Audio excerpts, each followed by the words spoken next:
Relax. Thank you very much. Good morning, everyone. Welcome to the Town of Vesuvius Committee of the Whole meeting, October the 10th, 2023 at 9 a.m. in Council Chambers. So we'll first off approve the agenda, and I'm assuming there are no late items. Thank you. Could we have an approval of the agenda, please? Councillor Bennett, Councillor Chong, all in favor. Thank you. And the adoption of some minutes, the Committee of the Whole minutes of September the 12th and the Committee of the Whole minutes of September the 26th. Could we have a motion to adopt those, please? Councillor King, Councillor Poderica, all in favor. Thank you. So we will go on to the our first delegation, which is Desert Sun Counseling and Resource Center. And we will ask the Executive Director, Marisa Tarr, to come up to the microphone, please. Welcome. Good morning, everybody, and thank you for having me, and sorry for my tardiness and being late. But these things happen sometimes. Yes. I was wondering, Brianne, you will have my. Okay, so I am going to do the presentation on behalf of Kelly Buccini because she is also under the impression that she is to be a 10. Oh, So dear. I will just All do right. both of them. Go ahead. So, Just give me one. okay. So October is Domestic Violence Awareness Month, and that is all over the world. And so I am going to first just read you Kelly Buccini. You can go to the next slide.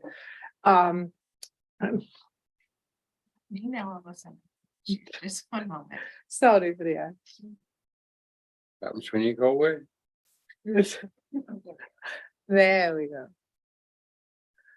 Okay, so I'm going to give you a little bit on behalf of Kelly. I'm going to give you a little bit of the history of the Purple Lights, and then talk about the stats of that's available in Canada. So this is Kelly's speech.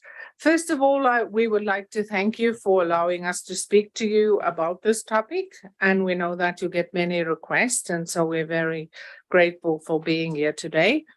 Kelly Buccini works for the Ministry of Children and Family Development in Oliver.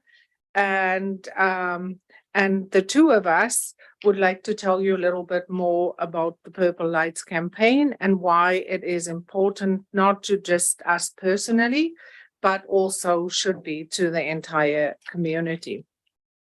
The Purple Lights campaign started in Covington, Washington in 2006.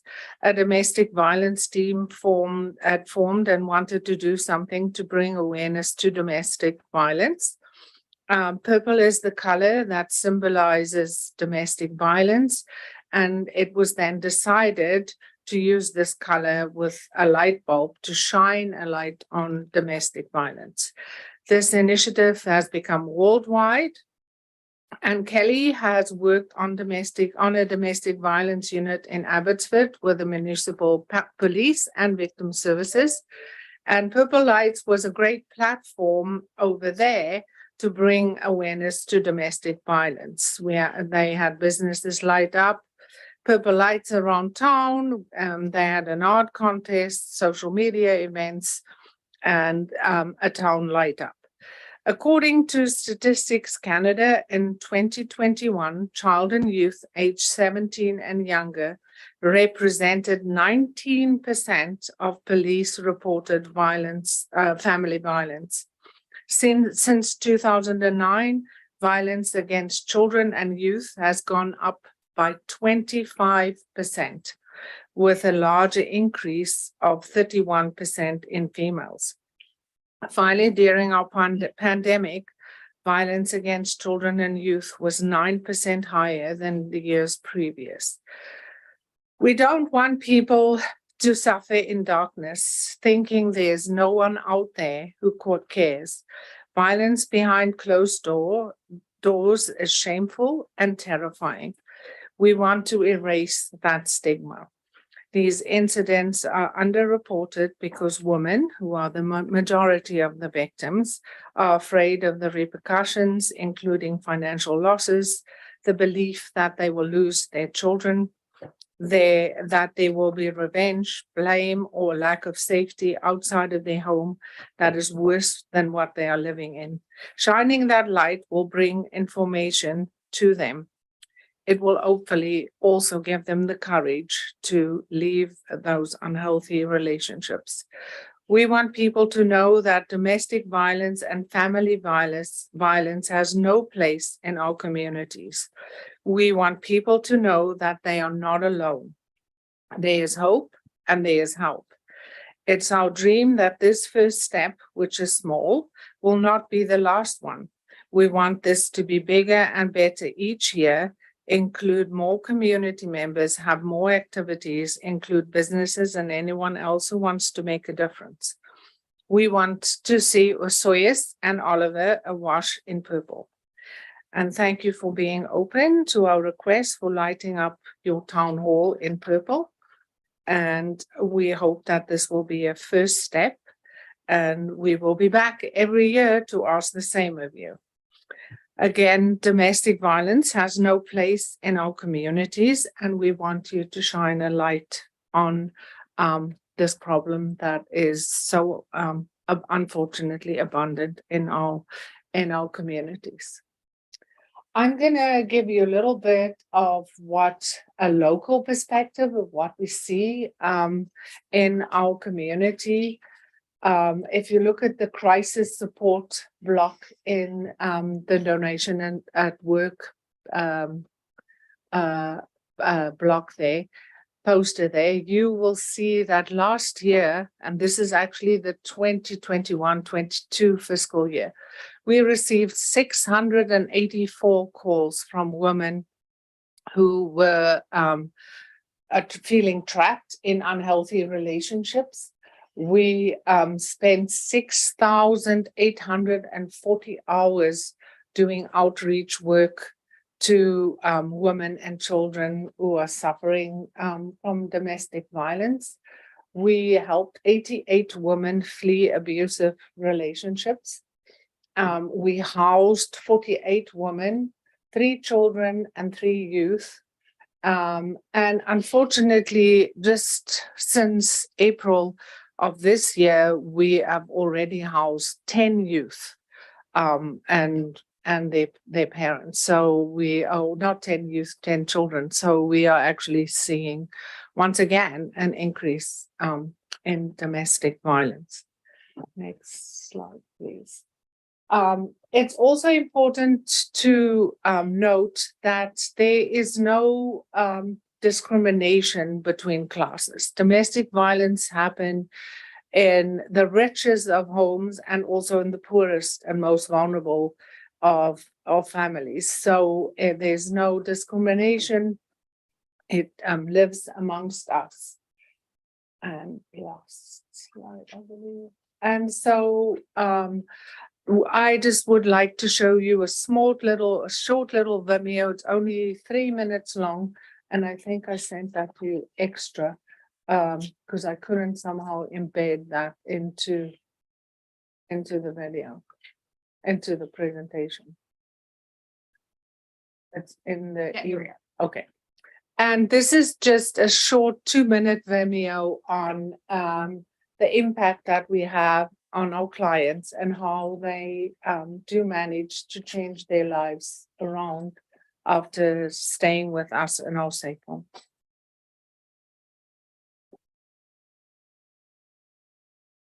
Have to bring them down. That's fine.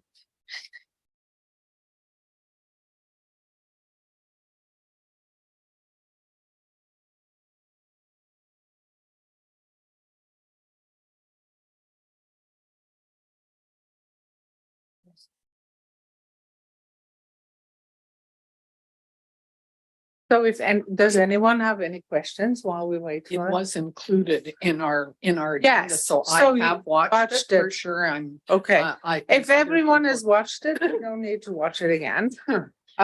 But yes, so Did anybody have any questions or?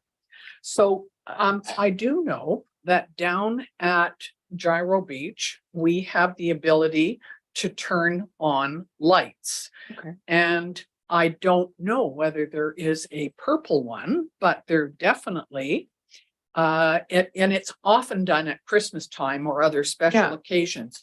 I'm just wondering if we have a light on that switch that shows purple.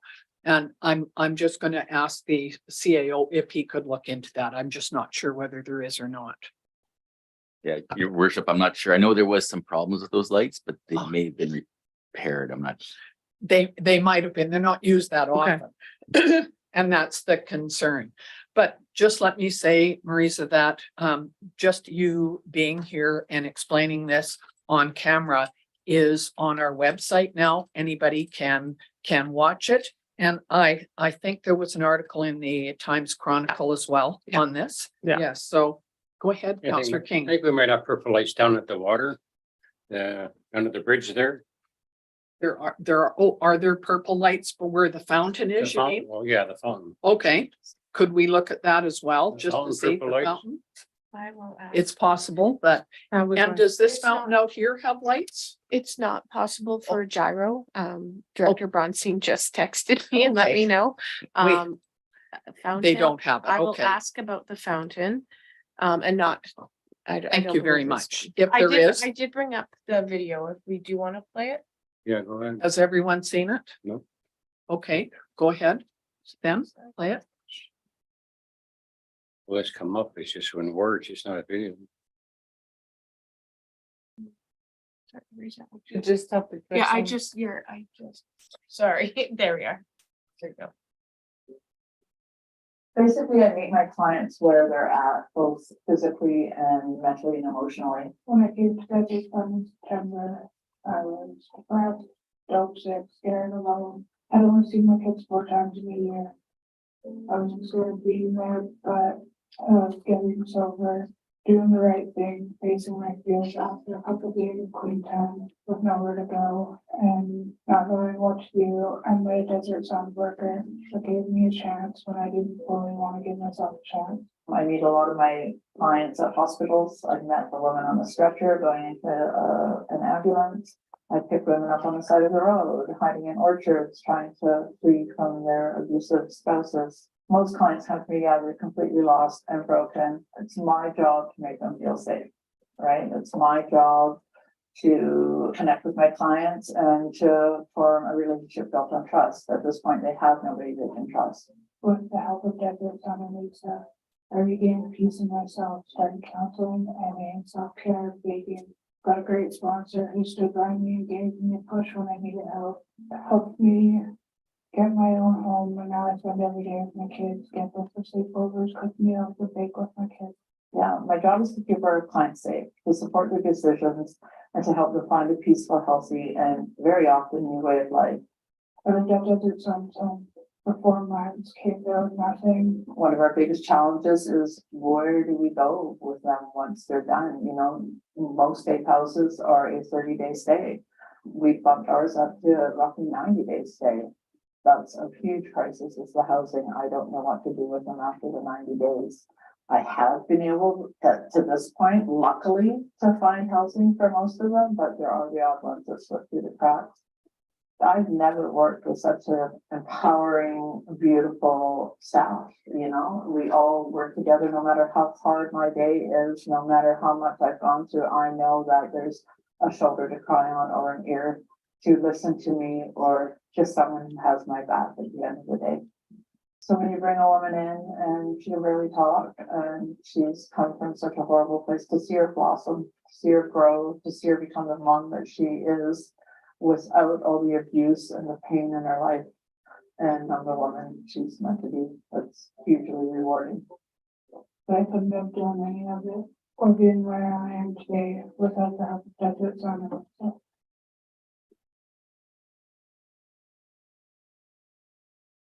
So thank you for doing that. That's quite helpful. Can I ask where people can get the purple ribbons that you mentioned? So I've left Oh. some here for you, at our offices. Oh. And then there's also going to be boxes in different locations in town. Okay, So we are hoping the grocery stores, and so we will actually put that out on social media. great. Okay? Thank you very much. Mayor McCordaf, just so you know Yes. that Director Bronstein has messaged and said that both the town hall and Pioneer Walkway can, the fountains can be turned purple. Excellent. And they can have purple, Yes. okay. Would, would that be something that, go ahead, I Councillor make a King, you're motion that we making a turn those motion. lights on purple. And it's been seconded by Councillor Poderica. And is that just in the evening, when it's dark? My assumption is. They Is, stand all the time. don't they? go So ahead. your worship, if we just get some flexibility in that, just to direct, well, first, the motion has to be that council, the committee of the whole recommends the council to direct administration to maybe do what they can with regards to purple lights on Pioneer Walkway and Town Hall, just in case we can't. Okay. But if that motion be made here and then this afternoon, we can Bring make that. it happen. Is that okay with the That's mover fine. and seconder? Thank you. If you could adjust that, Mrs. Hilson, thank you. And that sounds like a good plan. Yes, go ahead, Councillor Bennett. Lisa, is there more we can do besides just the purple lights, like with the workers and stuff that you do another presentation to us, or I know you're always looking for funding, and are we doing enough between Oliver and the Soyuz and the regional district? Actually, we have just received some support from both the regional districts to purchase a vehicle. So we're going to be proceeding with that. We always need support, and maybe I should come back another time and talk about how the town of Osoyoos and the town of Oliver could support us, especially in some of our outreach hours, which we don't really get funded for. And we mostly need use fundraising and donation dollars for that. So yeah, that'd be great. You've had several fundraisers in the past. The bowls was Yes. one, and I think you did a virtual fundraiser last year. That's right. Am I correct? Are you That's right. planning to do those So kinds of things that's again? exactly what we're planning to Yes. do this year. Is we planning to do a virtual fundraiser again. Unfortunately, in-person fundraisers require a lot of staff time, Yes, which is very costly. And in the end, if you look at how much money you actually make from the event, it's not that much. So COVID taught us a very valuable lesson in that, it is more profitable to actually just run a virtual fundraiser as opposed to an in-person fundraiser. So we will be starting that in Sure. November again.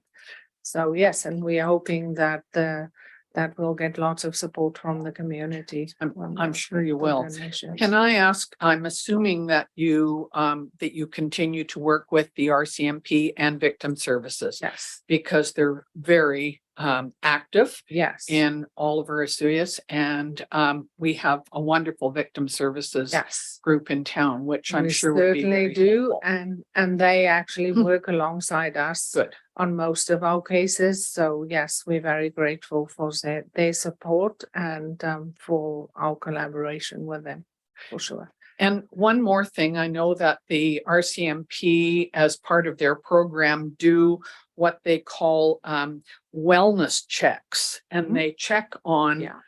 people in the community. Does that include people that you might be dealing with? Yes, Good. definitely. So we will often, if, sometimes women take a long time, they will call our our crisis line. And, they will be sharing that they're living in a violent situation. And it sometimes take women 3-4 tries before they actually will leave the situation Yes. that they're living in. And if we, so what we often do, and sometimes we don't have space in our safe home to accommodate them right away. So what we do then is we get them to check in with us daily. If we don't hear from them when we anticipate to hear from them, we do ask the RCMP to check in with them. Thank you. I think working together with everybody, it makes good sense. No, for sure.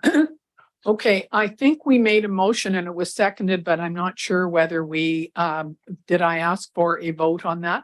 All right, could you read us the motion, please, Mrs. Hilson? You've got a Mac?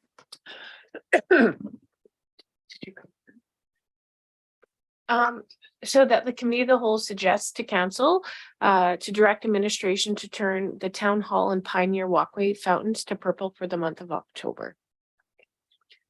And that it will be brought to This will be the, brought to the regular. meeting this afternoon. Okay, all in favor?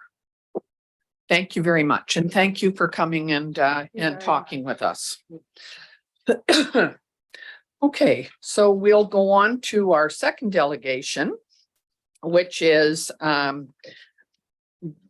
Brittany is going to give it, and Dan Penner, who are both from Urban Systems. So please go ahead, Miss Tuttle. Hello, nice to see you all again. Thanks for having us back today. So we're here to provide an update on the zoning bylaw project, as well as the short-term rental program recommendations. So if you just want to move to the next slide, Brianne, I'll give a quick overview of what we're going to be talking about today. So providing an update on the zoning bylaw and what some impacts to this project have been in relation to the Housing Accelerator Fund that Dan and our team have been working on that application for you. So Dan's going to provide an update on that. And then I'm going to give you an update on the short-term rentals program and some impacts to the project timeline, as well as the topic of urban hens as they relate to the zoning bylaw. If you recall, back in January, we had some initial discussions about what some regulations might look like around urban hens, and we have gone back and have some recommendations and things for you to think about on that front. So I'll first turn it over to Dan, and then I will come back.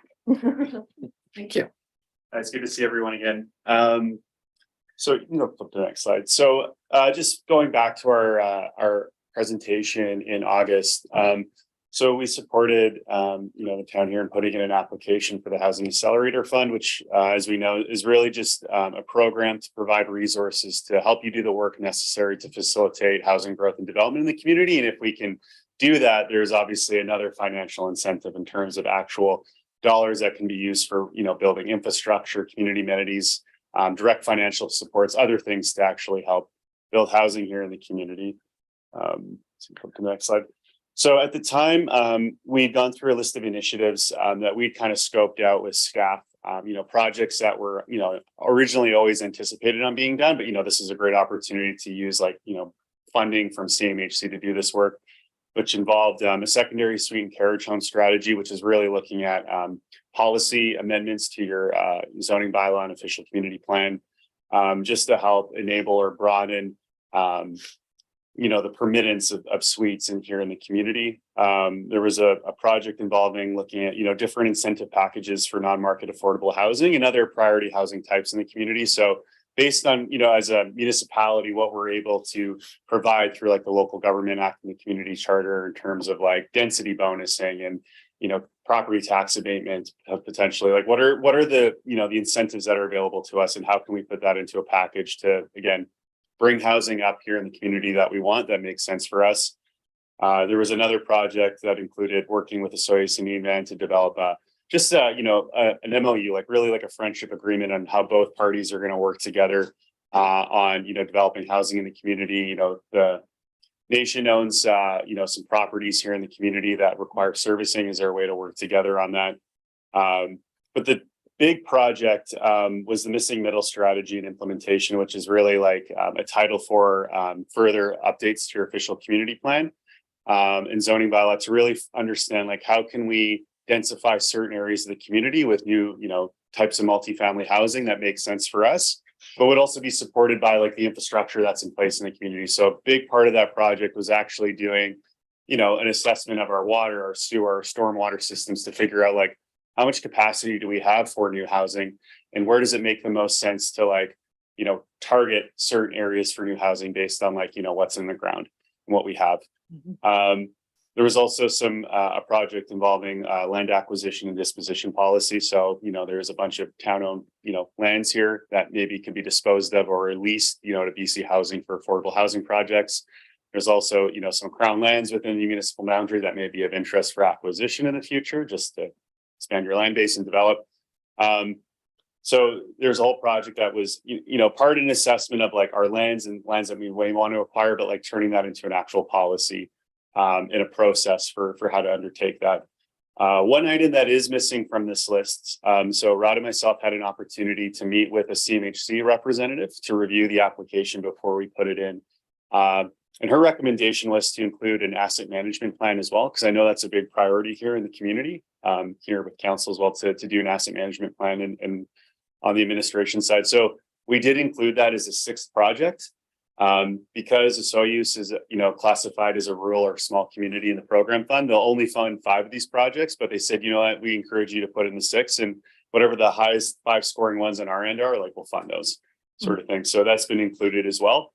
How this all ties back to like what Brittany's going to talk about, and she has a bunch of timelines is, these are all like titles for like zoning and OCP updates. Like that's what a lot of this work involves. So when it comes to like, the work that she's going to discuss, there's kind of like these 2 different timelines, right? Like one in the situation where like this funding comes in and we can like go the whole 9 yards versus if, the application isn't successful, what does that other process look like? So I think you flip to the next slide here. Yeah, you can Keep it going. click through all of them. Yeah, there you go. Let me go to the next one. So the total funding request, again, so like that list of projects, the budget, and again, high level budget scope was for about 425,000. So that would be again funded by CMHC if the application's successful. The total amount that, based on our projections, like if we do this work, this is how many more units we could build in the community. The total amount of money that could potentially come in was about 2.3 million, which again, like those dollars can be used to, upgrade, a water sewer line, that's needed to like build more housing, to like develop a park space, to provide a direct financial, incentive or cash to a, non-market housing provider to build, a building here in the community. It can be used in a bunch of different ways. Application went in 9 days ago or 10 days ago. So we're just waiting on the assessment process right now. I think we should have an answer in the next couple of weeks, hopefully, although there's been some delays with some of the bigger communities. So, I mean, you never know. We're hoping to get an answer as soon as possible. We were given some good indication from CMHC that like, the town here would be a great candidate based on what we talked about. So we'll hopefully have an answer for you soon. And then we can, move on with the rest of the work. So I'll flip it back now to Brittany. Okay, so given the half and also your recent change in staff, originally this was sort of the timeline that we were working with for the zoning bylaw. So aiming to have a draft done around now and getting out to the public to engage with them. But given these different moving pieces, if you just want to click again, Brianne, those 2 key factors there, this is not really possible anymore. We were aiming to adopt the bylaw have it all done by March. But now with these sort of moving pieces, we've adjusted the timeline to recognize these changes that have occurred. So if you can go to the next slide.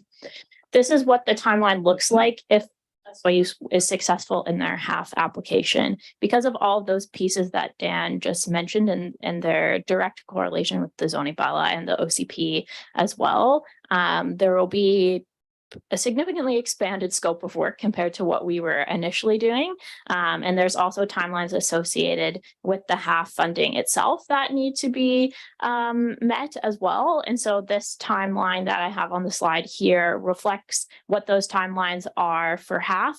And so you'll see there that if we get half funding awarded by November, we're hoping, we need to have all of the assessments completed for half by June 2025. So that means next year and the first half of 2025 will be full on doing those missing middle assessments, diving even further into the secondary suites and the carriage homes works that we already did as part of this, that we've already been doing as part of the zoning bylaw project, and as well as some of those other pieces that Dan mentioned as well that will directly feed into the zoning bylaw, and then continuing to expand on the work that we've already started for the project.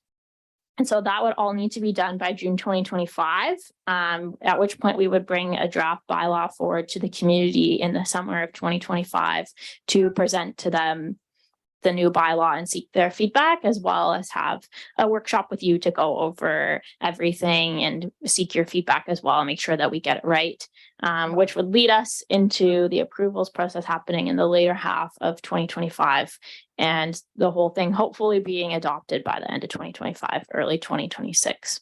So that's assuming that we are successful in the half, which would be amazing. If you go to the next slide, without the half, so if we hear back from the federal government that we are unsuccessful, then we will proceed business as usual. We have done quite a bit of work on researching and figuring out how we move forward on some of our topic areas in the zoning bylaw. Now it's a matter of just actually writing regulations for those pieces. And so that's what we would start doing. We have been starting to do some of it already, but we would continue to do that work over the next few months to have a draft ready for you in the spring to go out to the public on, seek their feedback, and then have an opportunity to chat with you in the spring, do some revisions, and then have this thing adopted by around this time next year. So those are the two timelines that we are working with. There's another element of the short-term rentals associated with this as well, which I can talk about now or can take any questions about the zoning bylaw specifically if you would like, or I can dive right into the short-term rentals and we can chat further about questions or comments. So it seems that we have to kind of wait to see if we get the half first before we continue. So that could be in another month or so. We've heard that the federal government is aiming to have all of the half agreements entered into by the end of the year. Okay.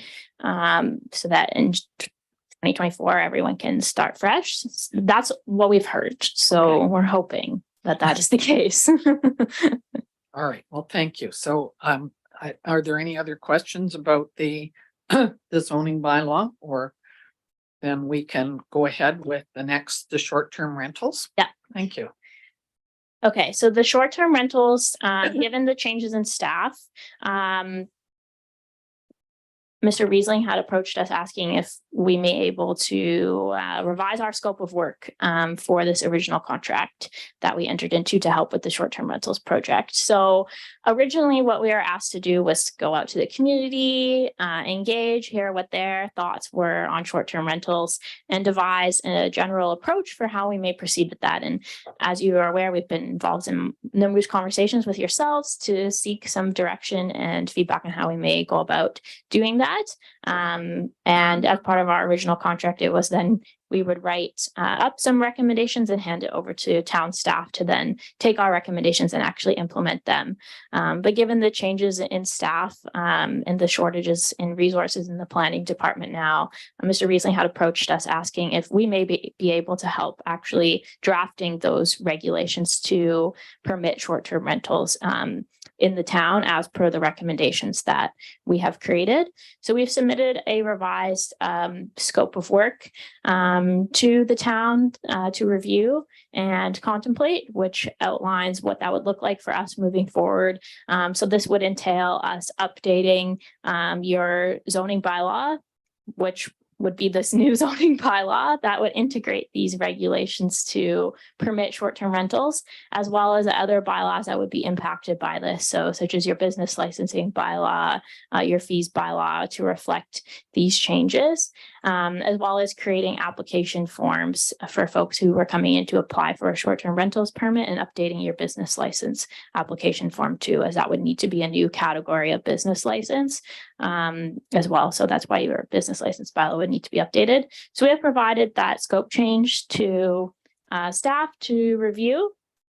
And if we go to the next slide, this is what our original project timeline looked like for implementing the short-term rental. So up until this point, we would have finished up our draft program recommendations and would be engaging with the community right now on what those recommendations were, at which point then we would have handed it over to staff to have actually drafted the regulations associated with implementing a program, with targeting being able to actually accept permits for short-term rentals in January next year. But that is no longer possible now. So we go to the next slide, Brianne. If we get the half, this is how your short-term rentals program is going to be impacted, because those regulations that will permit short-term rentals will be directly incorporated into the zoning bylaw. And so if we are successful with the half, the short-term rentals program effectively won't be implemented until 2026, after the zoning bylaw has been adopted. However, if we are unsuccessful with the half on the next slide, then your program regulations will be ready next fall, which means that you could implement in January 2025, so potentially a year earlier. So these are the sort of two different timeframes that we are working with at this point in time, based on what the impacts of the half could or could not be. I'm very curious to hear if you have any other ideas or thoughts on how we may like to proceed otherwise, given this information. That I see you, Councillor Bennett, you have your hand there. Yes, thank you very much, Chair. I'm looking at the 2025. Mhm. So if we don't get the funding, it can be done a year earlier. Mhm, If we get the funding, it's gonna take a year longer. Does mhm. that mean because we got funding, we have more money to spend, so we're gonna make it go longer? I would think it'd be the other way around. If we didn't have as much money, it'd be ready sooner. So We would have the money, so yeah, I'm kind of confused. Why would we wanna, we need this done right away, and now we're talking January 2025 instead of 24. So I'm concerned about what that means. yes, thanks, Councillor Bennett. So what it means is, because your zoning bylaw needs to be updated to include regulations to permit short-term rentals, and if you are awarded the half, your new zoning bylaw won't be adopted until after the half work is complete. So that means the short-term rentals will also not be adopted until that new zoning bylaw comes into effect. The alternate option is you could amend your existing zoning bylaw to incorporate regulations to permit short-term rentals. And that would be a temporary interim measure, but it would cost more money to then update the existing zoning bylaw and then integrate the regulations into the new zoning bylaw as well. So that's the difference in time frame, is because it's associated with when that new zoning bylaw will be adopted, whether or not we receive half. It's really that first, you know. It is confusing, isn't it? Because it doesn't seem like it should be that way. So, Mr. Risling, do you have any thoughts on whether we update the existing zoning bylaws as an interim measure? Your worship, really, there's two conflicting pieces, and as Ms. Tuttle has indicated, it's more efficient to do it together. Yes. If we don't do it together in a methodical, like really all together, there is kind of a Band-Aid solution that's talked about. I think that's around $20,000 or $30,000 to do that Band-Aid, to implement a short-term rental piece 1 year earlier. So that's the dilemma. to implement 1 year earlier, cost of 20 to 30,000, or wait another year, and save that money. So it's, How serious are we, how much are we concerned about the short-term rentals issue in our town? I guess that's partly it, eh? Go ahead, Councillor Chung and then Councillor Federica. Thank you. Is one of the options that we're considering charging for a business license for STRs? absolutely. So there's an element of revenue generation with the Band-Aid approach. Yeah, so your worship, we don't have all the costs yet, but we know there's going to be a lot.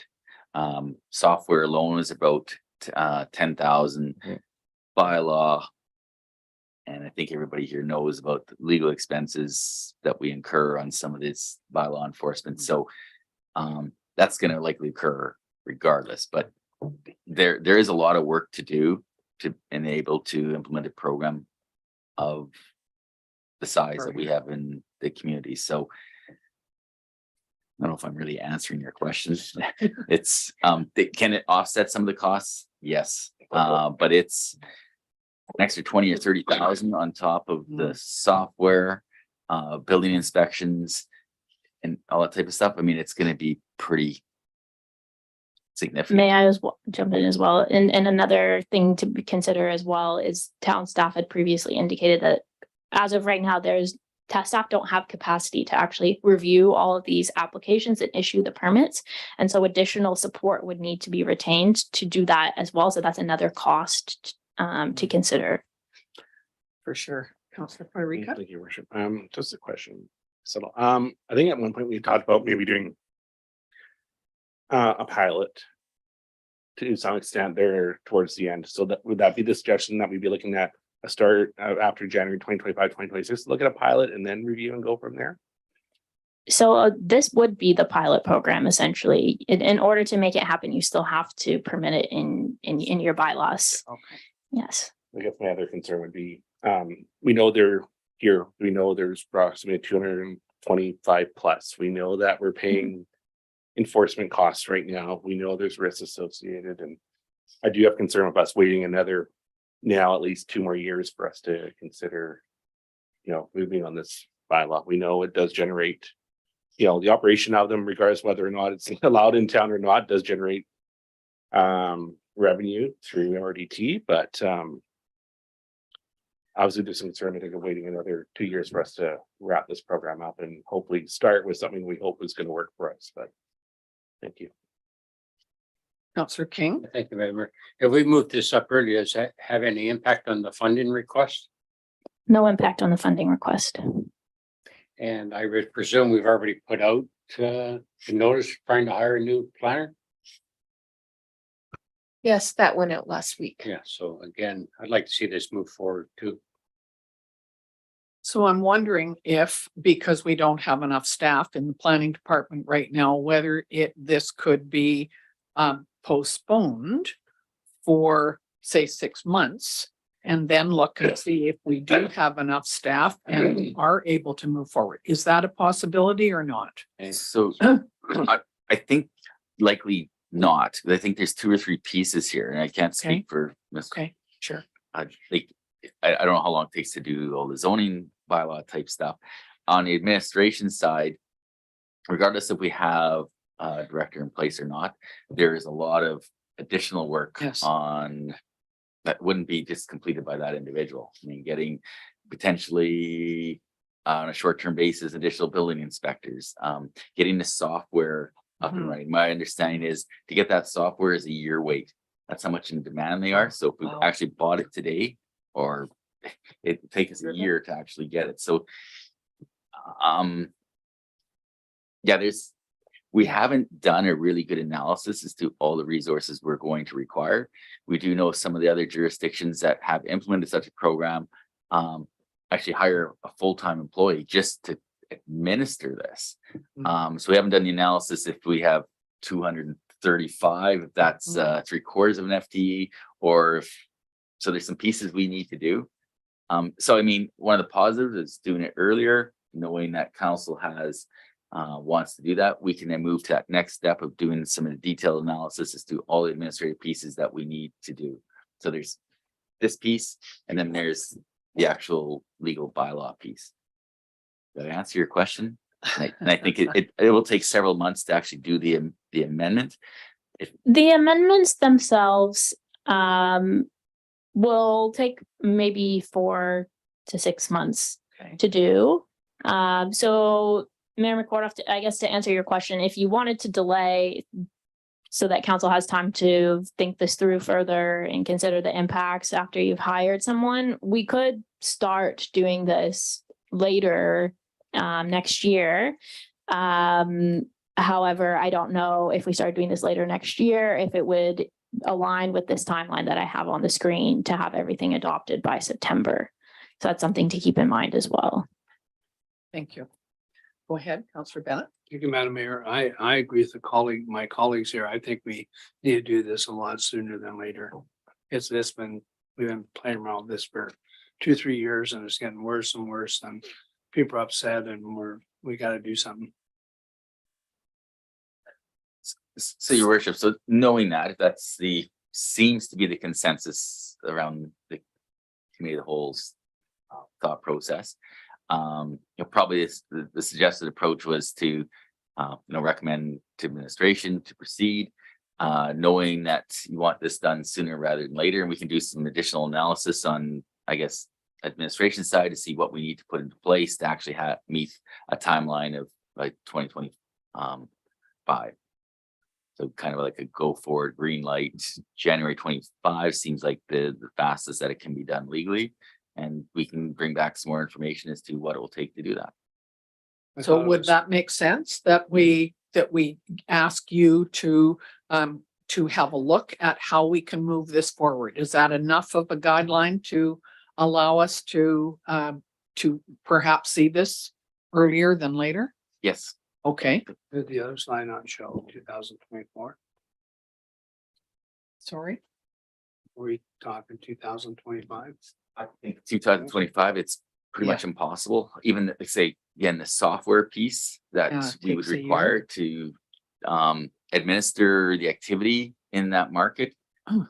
It is, I think, 10 to 12 months just to get that. But knowing where council is, we could again hopefully have it in place for January 2025. So We need software to implement the short term. yes. Yes. Yep.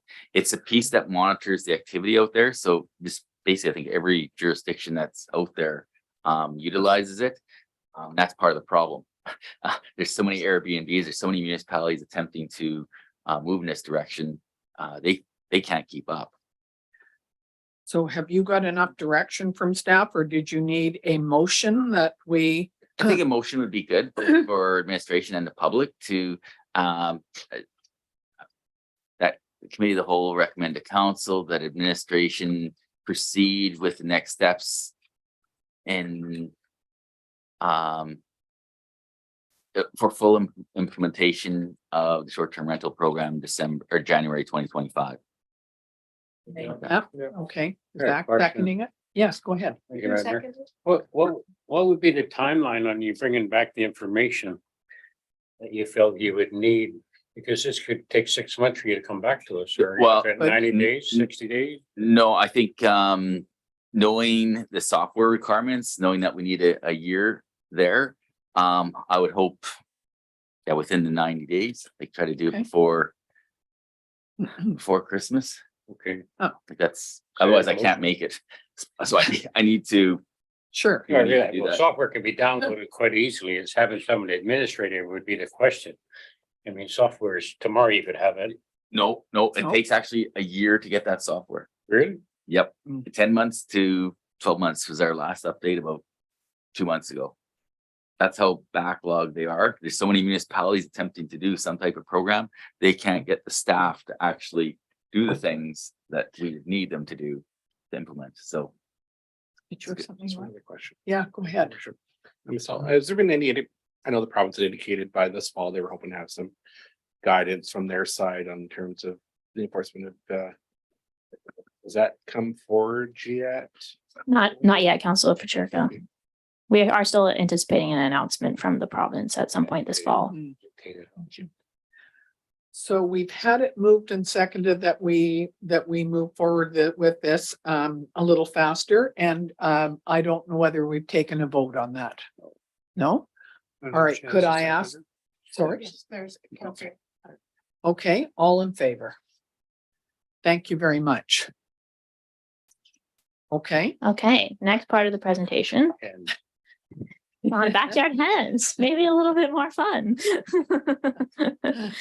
Okay, so if you recall back in January, council had asked us to consider what permitting backyard hens may look like in a soy use.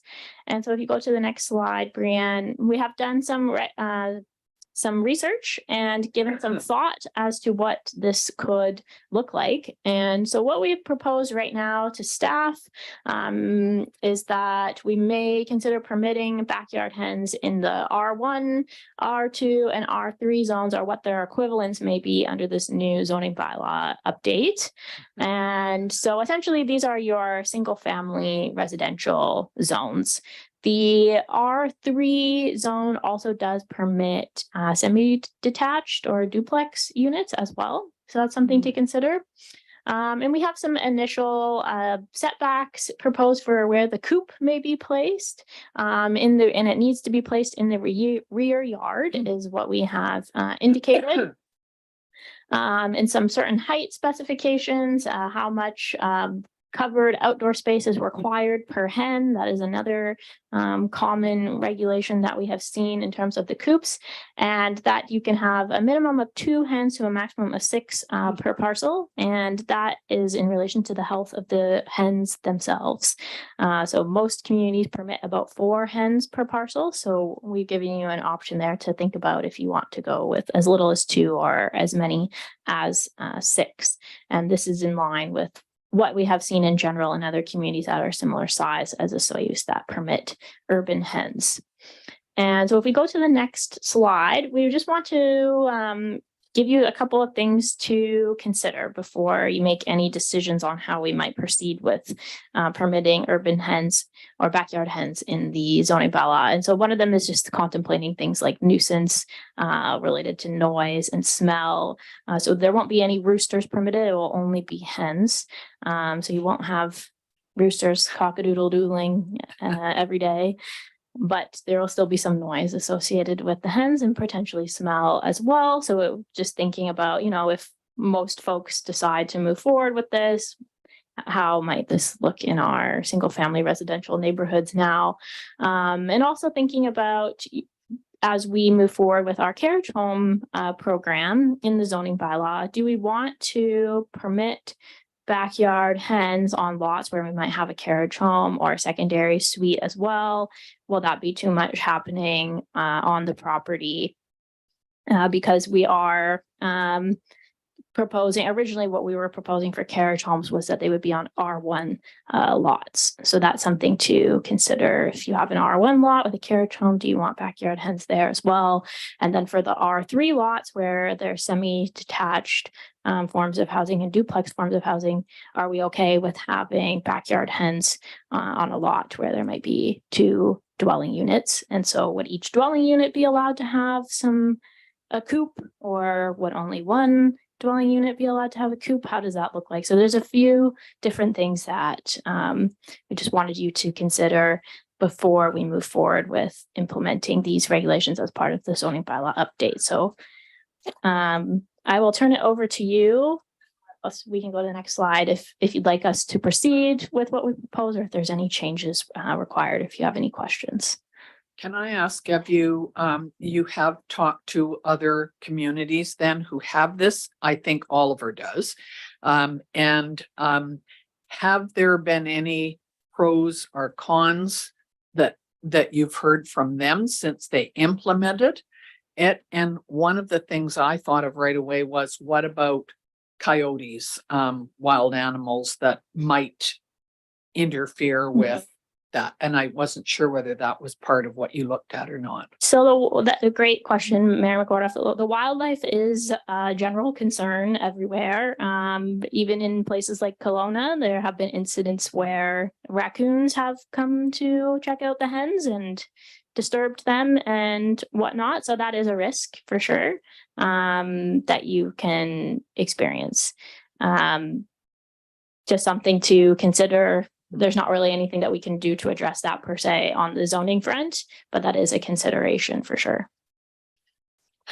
Go ahead, Thank Councillor you, King. Madam Mayor. How do you manage the smell? There's it anyway. So what makes the difference if it smells or it don't? You might smell it, I don't. Who's right? Great question, Councillor King. I think it's, in terms of managing the smell, would probably be the number that you would have on the parcel per se. If you have more chickens, it might be more smelly than if you have fewer, or you just don't permit them at all if you're really concerned about the smell and others being worried about it. I guess if you heard how much time it would take by law to oversee this. Like a lot of time, Councillor King, it depends on how many complaints are received. well, that's obvious, but I mean.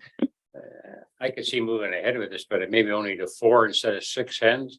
I mean, a family's not gonna eat enough eggs for 6 hens if they're good head layers, Mhm. not realistic. And 4 is a very common number that we've seen. Go ahead, Councillor Bennett. Thank you, Madam Mayor. In my opinion, I don't think we need hens in town. There's a lot of farmland all over the place for hens. I don't see up at the golf course, somebody with a nice home having the guy next door with a couple of hens, or some of these nice $1 million homes on the lake and next to you, Rod. So when I was looking at it, I thought, gee, some of the lots, single family residential small lot, in order for them to apply, they'd have to then make sure that all the setbacks and on all of the other regulations were met as well. So some of those homes may not fit at all because they wouldn't have enough space, right? Mhm. So that correct. makes sense, yeah. I don't know, we've had a few people ask us about whether they could have chickens in their backyard. Do other places take the views of the neighbors when they allow it? Or, I mean, I just wondered if, So for the most part, Mayor McCord, if it's just outright permitted use. Yeah. So folks, if it's permitted in your zoning bylaw, folks wouldn't necessarily have to come to the town to say, hey, I'm gonna have some hens in my yard, unless you wanted to establish some sort of permitting process for that. But for the most part, we haven't actually seen that happen. Mm. And so you would only know if it's not meeting the regulations if someone complained and bylaw had to go check. So to address your point there about the small lots, we don't need to permit urban or backyard hens on those small lots. We could just permit them on the R1 lots if that's of interest to council. In the sort of vein of food security and thinking about ways that the town can better try to address food security through its bylaws, widening the scope of how we may permit backyard hens, and permitting them in a wider range of zones is why we initially proposed those 3. However, if you want to be a little bit more on the conservative side and still permit them, we could just permit them in the R1 zone. There's all sorts of different options. go ahead, Councillor Thank King. you. How about just permitting them in agriculture land in town? They should already be permitted there if they're within the ALR, Councillor King. Yeah. But it's in town, so. If it's in town, we could just permit, and if it's not in the ALR, then we could just permit in the A1 zone. But I just thinking about your zoning map, I think most of your A1 zone parcels are in the ALR within the town boundary, so they would be permitted to have them already. Anybody else have any questions or concerns or? Well, I'd certainly, if it was up to me, I'd prefer just to see it in the R1 zone if we were going to allow it, because I just think that the other lots are quite a bit smaller. But that's my suggestion. And also keep it at a maximum of 4. I think Well- it's a good idea. maybe 2 or 4 or 6 may not make a difference to the smell or the noise if there was problems. So I don't know, but I'm okay with that as well. Yeah, I would support the R1 and up to 4 hens, and I like your setbacks is fine. It seems realistic. And my last question for you, Mayor and Council, is would you like to see these on R1 zone lots where there's a carriage home or not? No, Well, that would probably reduce the amount of space that there would be available in the backyard. And so it might solve the problem already because you have a carriage home there, it takes up a fair amount of the space and the parking and so on. So it might not be an issue, but I don't know.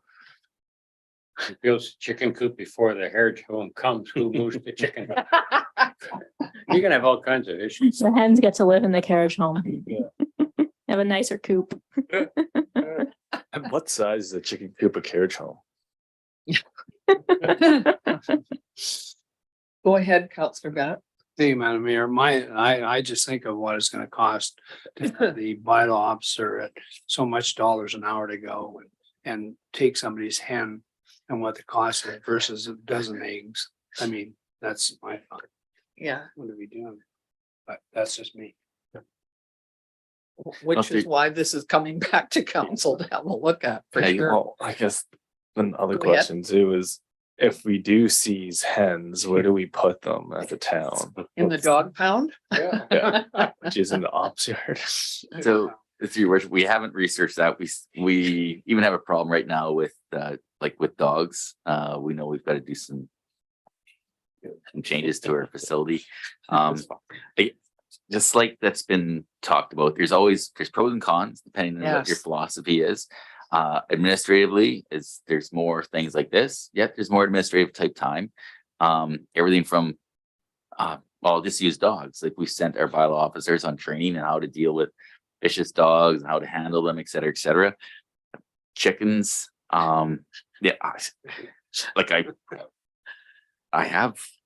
I'm with family with farmers and they had chickens, so I picked eggs lots, but just thinking of it being 40 degrees and like how do chickens cope in that? Are we gonna get complaints where the chickens don't have water? And it just take some training, but if that's where council wants to go, it's what we do. That's our job as administration to figure out how we're gonna deal with these things. And yeah, it's really a council decision as to where you like to go. Do I know how much work it's gonna be? I think most municipalities, not a ton of them. Like I don't think there's gonna be one on every block. It's smaller municipalities have been at before. It's like 2 or 3. But if there are concerns and complaints, I can tell you 2 or 3 of our property owners consume a heck of a lot of time on our bylaw side. So it's Like anything, weighing the Yes. pros and cons. So do we suggest that we go ahead with this based on R1 and the regulations that will have to be met, or do we not allow it starting now?